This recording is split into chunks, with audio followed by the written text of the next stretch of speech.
আসসালামু আলাইকুম। আমি দেখলাম যে অনেকেই জিজ্ঞেস করতেছে যে সরকারি ই-লার্নিং এর যে পরীক্ষাটা হয়েছিল, সেই পরীক্ষার রেজাল্টটা কিভাবে দেখতে হয়? অনেকেই সেইটা দেখতে পারতেছেন না। সাধারণত যারা পাস করেছেন তাদের মোবাইলে মেসেজ অলরেডি চলে যাওয়ার কথা। এখন আপনারা দেখতে পারেন যে আপনারা পাস করেছেন কিনা এটার লিস্টটাই সরাসরি দেখতে পারবেন এবং আপনি কত পেয়েছেন সেটাও দেখতে পারবেন। তো সেটা কিভাবে দেখতে হয় আমি এখন সেটাই দেখাই দেবো। তো প্রথমে হচ্ছে আপনারা এরকম একটা ক্রোম ব্রাউজার ওপেন করে নেবেন। ক্রোম ব্রাউজার ওপেন করে সেখানে গিয়ে সার্চ করবেন।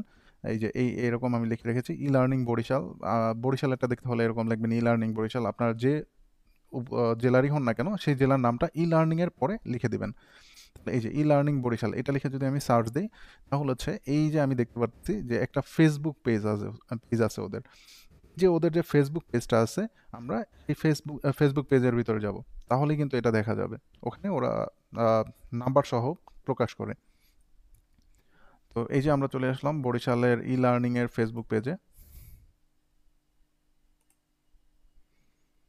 তো এই ফেসবুক পেজের ভিতরে যদি যাই তাহলে হচ্ছে একটু নিচের দিকে স্ক্রল করে গেলেই যাবে এই যে ওদের যে রেজাল্টটা আছে 9 ঘন্টা আগে ওরা শো করে দিয়েছে যে কারা কত পেয়ে পরীক্ষায় উত্তীর্ণ হয়েছে।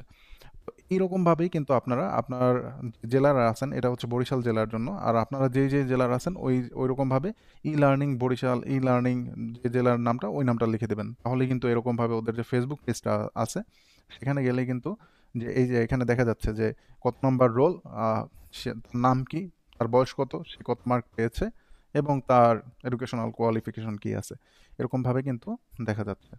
ঠিক আছে, তো আপনারা এইরকম ভাবেই যে ফ্রিল্যান্সিং এর যে দ্বিতীয় ব্যাচের যে পরীক্ষাটা ছিল, দ্বিতীয় ব্যাচের লিখিত পরীক্ষার ফলাফলটা দেখতে পারবেন। এটার ভাইবা 25 তারিখে। ধন্যবাদ সবাইকে।